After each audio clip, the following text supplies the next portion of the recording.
नमो नमः सर्वेभ्यः। मम नाम मञ्जिरी। संस्कृतभारत्याः कार्यकर्त्री अस्मि अहम्। ध्येयमन्त्रेण अद्यतनस्य अवधेः आरम्भं कुर्मः। पठामि संस्कृतं नित्यं, वदामि संस्कृतं सदा, ध्यायामि संस्कृतं सम्यक्, वन्दे संस्कृतमातरम्। संस्कृतस्य प्रसाराय नैजं सर्वं ददाम्यहम्। संस्कृतस्य सदा भक्तो वन्दे संस्कृतमातरम्।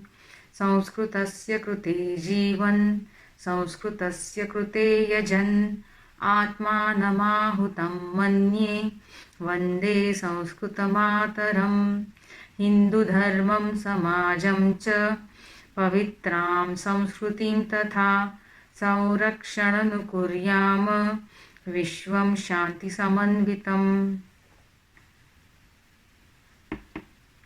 हिन्दुपरम्परामासस्य अङ्गत्वेन संस्कृतभारत्याः प्रतिदिनं हिन्दुपरम्परास्मरणम् इत्ययं कार्यक्रमः आयोजितः अस्ति। हिन्दूनां नैकानि योगदानानि, तत्र योगः अपि अन्यतमः। अद्य योगविषये किञ्चित् जानीमः। वक्त्री अस्ति श्रीमती अश्विनी सुरपुर भगिनी। उपविंशेभ्यः वर्षेभ्यः योगभारत्याः कार्यकर्त्री अस्ति सा। अधुना पूर्णकालिका अस्ति। नमस्ते अश्विनी भगिनी, कार्यक्रमं प्रति स्वागतम्। योगविषयकं कथनं भागचतुष्टये भवति। प्रथमे भागे श्रीमती अश्विनी भगिनी योगस्य परिचयात्मकं विवरणं करोति। भगिनी अग्रे नयतु। धन्यवादः भगिनी। पतञ्जलि नमनम्। योगेन चित्तस्य पदेन वाचां, मलं शरीरस्य च वैद्यकेन, योपाकरोत्तं प्रवरं मुनीनां, पतञ्जलिं प्राञ्जलिरानतोऽस्मि।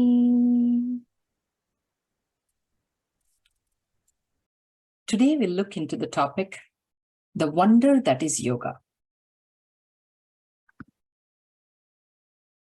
We'll discuss the definitions of yoga, the facets or parts of yoga, history of yoga. First, let's look into the definitions of yoga. Yoga chitta vritti nirodhaha. Yoga is mastery over mind. Maharshi Patanjali says this in Yoga Sutras. Manah prashamana upayaha yogaha. Yoga is a technique to calm down the mind. Brahmarshi Vasishta says this in his text, Yoga Vasishta. Samatvam yoga uchyate. Yoga is a state of harmony. Sri Krishna says this in Bhagavad Gita. Yogaha karmasu kaushalam. Yoga is a skill in action. Sri Krishna again says this in Bhagavad Gita. The place for asanas or the physical yoga is very little in all of this. Yoga is said to exist as early as 10,000 years ago.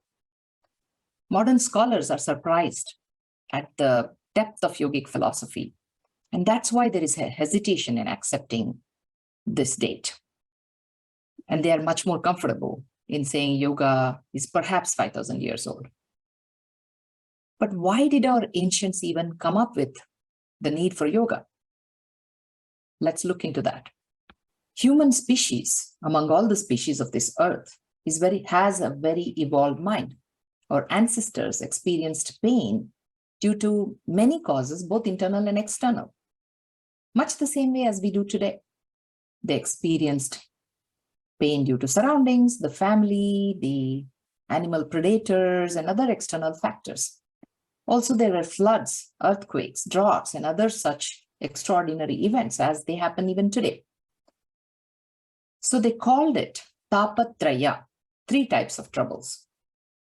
Adhyatmika, due to one's own physical body and mind. Adibhautika, due to things and animals outside, and Adi Daivika due to extraordinary extraplanetary events. To overcome these, initially, our ancestors took to worship of natural forces, of deities, thinking that would help. But then they soon realized no amount of worship would give them lasting happiness. Thus began the spiritual quest. So instead of running after things that give them happiness, they started going into the quest for what is happiness. That changed the paradigm of thinking. So that led them to the art and science of what we call yoga now.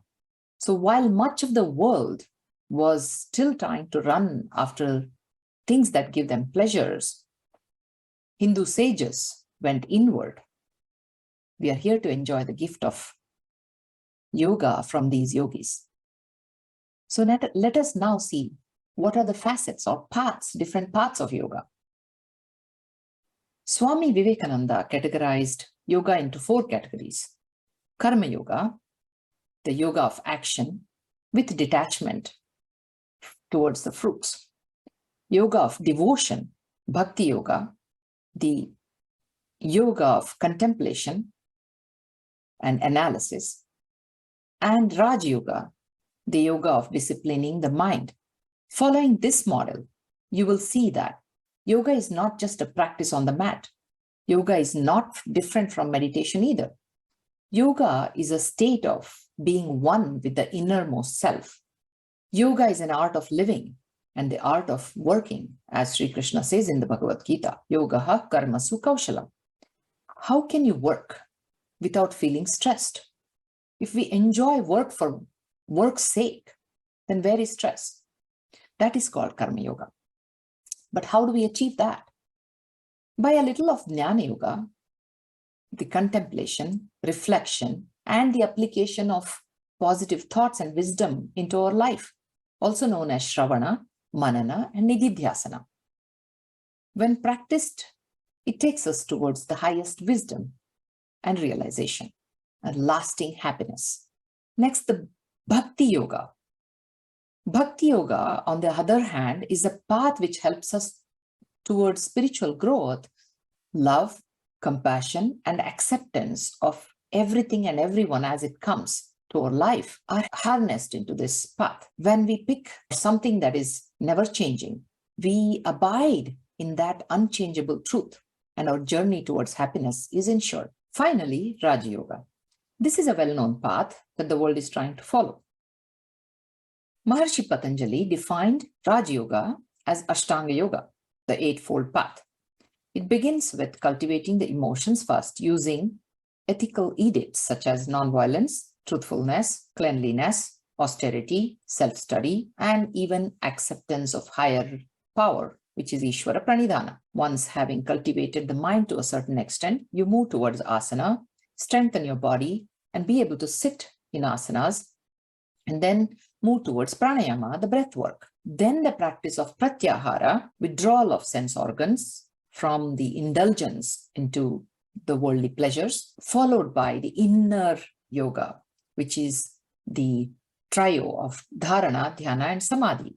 While dharana is a focused meditation for the beginners, taking an object for support, dhyana is the meditation without any such object. You are just there. So just being with oneself is dhyana, which eventually leads to the absorption, the highest state of samadhi. And yes, there are levels of samadhi also. And this is Raj Yoga. So you can see that Raj Yoga brings Ishvara Pranidhana, which is nothing but bhakti. And bhakti is not possible without the idea of Jnana Yoga, the yoga of contemplation, because just bhakti, just surrender, becomes a blind bhakti. And just jnana without bhakti can make you arrogant. So all of them complement each other and enrich each other. Karma Yoga, the yoga of action. If you miss that from the picture, all you are doing is only for the self, for the selfish reasons. And yoga cannot be achieved unless you have higher goal in mind. As Sri Krishna says, Loka sangrahamevapi sampashyan kartumarhasi. Only for the sake of the highest good, you are eligible to work. So they all are necessary to reach the final state of liberation. This is yoga. Now let us look into the history of yoga. Yoga is an integral part of Hinduism. When you want to find out how old yoga is, the question boils down to how old Sanatana Dharma, aka Hinduism, is. And that's not a question that can be answered because it has no starting point for Dharma. There is no starting point. So we can put some artificial lines on the timelines and categorize different periods. Again, this is by no means a strict watertight compartment either, just an effort to put some boundaries to show what all developments have taken place.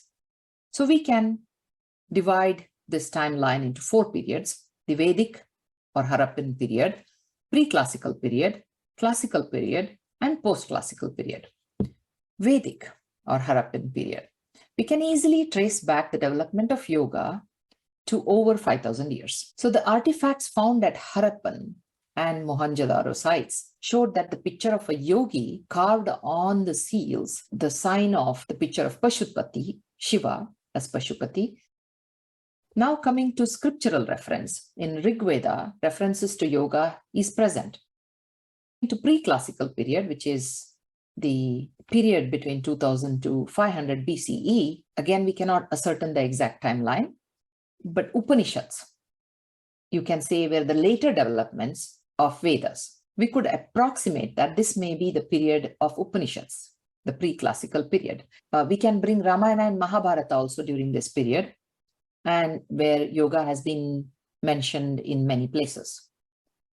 The Shaiva and Proto-Tantric texts also during this time moved towards deeper philosophical subjects alongside the Upanishads. So there were Vedas and there were Agamas. There were different schools of yoga and Vedanta, which followed either the Jnana Yoga path or the Raj Yoga path.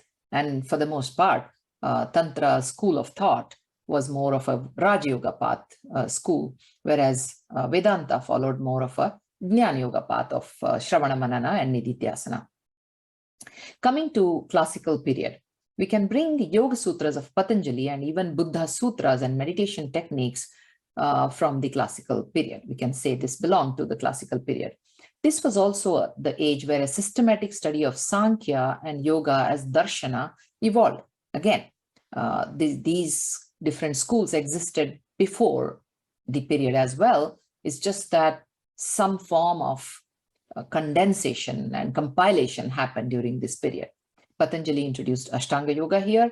His brief, compact, and richly coded text involving 194 sutras, aphorisms, describe the entire path of Raj Yoga. The post-classical period is where different schools of thought evolved further. After the decline of Buddhism, Adi Shankara, a young monk, entered the spiritual fray around 8th century CE. He is said to have revived Vedanta with his bhashyas, the interpretation of the 10 major Upanishads, and brought about Advaita Vedanta into limelight. This was an epoch-making era. Shankaracharya also established 4 mutts in different corners of Bharat, the cultural India. As Buddhism's influence reduced, Vedanta offered a ray of hope to the spiritual-minded people of Bharatavarsha. Other prominent schools or spiritual sects were the Tantric schools, also known as Kashmir Shaivism. Tantra and Hatha Yoga schools focused on the Raj Yoga method of meditation and yoga poses, while Vedanta and Agama texts focused on cleansing the mind using the practice of rituals and contemplation on Brahman, Ishvara, the ultimate reality. While some left Tantra schools rejected the authority of Vedas, the right schools of Shaiva Tantra accepted Vedas. Hatha Yoga stems out of Tantric schools and their practices. Hatha Yoga Pradipika by Swami Satmarama is the oldest known text, and it describes 16 poses or asanas along with their health benefits. It may have been composed around 15th century CE. A whole host of yogis are described and acknowledged in this text at the beginning. After the period of decline of tantric schools and the scholarly approach of Vedantic contemplations owing to the Islamic invasions, the Bhakti schools started emerging. These were the schools that did not bring debates, extreme rituals, or meditative practices. Instead, temple worship, singing, and dance were the methods of achieving spiritual unity with the divine. These became a much bigger mass movement than all the previous movements until then. Songs and verses were in the local vernacular language and were easily followed. Chaitanya Mahaprabhu of Bengal, the Dasas and Sharanas of Karnataka, Samarth Ramdas, Sant Tukaram, and various even women, Mirabai, and so on, were the countless yogis who kept the movement vibrant and inspiring. And then came the postmodern era, where we see that the Nath tradition evolved from Gorakhnath to Matsyendranath, who spread yoga and especially the Hatha Yoga to various parts of India during the 15th century and later. And after that comes Swami Vivekananda, who brought yoga to the West, and with his clarion call of arise, awake, stop not till the goal is reached, Uttishtata, Jagrata, Prapyavaran, Nibodhata, from Kathopanishad, the whole of India woke up and independence from the colonial rule was possible. So spirituality led India to freedom and led India and Hindu dharma to offer this beautiful science and art of yoga, which modern community is enjoying. Thank you. Namaste. धन्यवादः भगिनी. अग्रिमसप्ताहे आरोग्यस्य कृते योगस्य प्रयोजनं विषये निरूपणं भवति. अधुना शान्तिमन्त्रेण एतम् अवधेः समापयामः. सर्वे भवन्तु सुखिनः, सर्वे सन्तु निरामयाः, सर्वे भद्राणि पश्यन्तु, मा कश्चित् दुःखभाग् भवेत्. ॐ शान्ति शान्ति शान्तिः. अग्रिमबुधवासरे पुनर्मिलामः. धन्यवादः. ॐ सर्वे भवन्तु सुखिनः, सर्वे सन्तु निरामयाः, सर्वे भद्राणि पश्यन्तु, मा कश्चित् दुःखभाग् भवेत्. ॐ शान्ति शान्ति शान्तिः.